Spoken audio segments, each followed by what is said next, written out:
For 18 years, I grew up believing my dad was dead.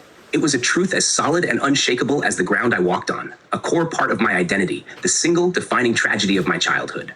But last month, in the middle of a mundane Tuesday afternoon, that truth shattered. I found out he's been alive all along. Not just alive, but watching me and my mom from the shadows, a silent, ghostly presence in a life built on a lie. And the way I found out? The casual, almost cruel nature of the revelation still makes me sick, a cold knot of dread that twists in my stomach every single time I think about it. My name is Ethan Miller. I'm from Portland, Oregon, and my childhood was a monument to a single, devastating tragedy. My dad died in a car accident when I was just 2 years old. That's what my mom told me. That's what every relative, their voices hushed with sorrow, repeated at every holiday, every family gathering. I grew up with the weight of that loss, a permanent shadow that followed me everywhere. The framed picture on our mantle, his smile both familiar and impossibly distant, felt like a silent tombstone. We lit candles on his birthday, a somber ritual that left my throat tight with unspoken grief. My mom would sit quietly on the couch, tears streaming down her face on anniversaries I didn't truly understand, but whose sorrow I felt in my bones. I lived with the hole his absence left every single day.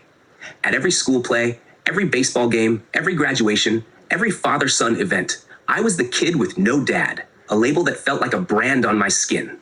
I would watch my friends and their fathers, a pang of longing so sharp it was almost physical, and I carried that emptiness everywhere, a permanent, quiet grief that was as much a part of me as my own shadow. I accepted it. I grieved him. I loved the memory. But as I got older, as the years peeled away the naivete of childhood, little things began to prick at the edges of the narrative I had been fed. The cracks in the foundation started to show. My mom never showed me his death certificate.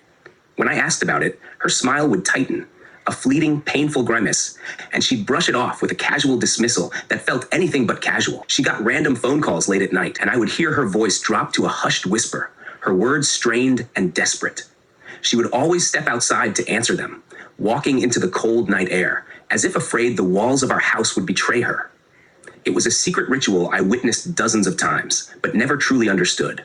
Once, when I was 13, I was getting a glass of water from the kitchen when I caught her whispering into the phone. He can't know.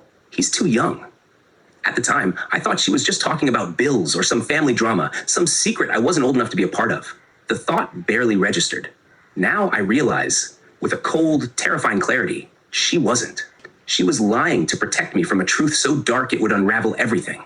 Every little inconsistency, every whispered word, every secretive phone call was a breadcrumb leading to a devastating revelation. But I was blind to the trail, living in a world of manufactured grief, mourning a ghost I didn't even realize was a lie.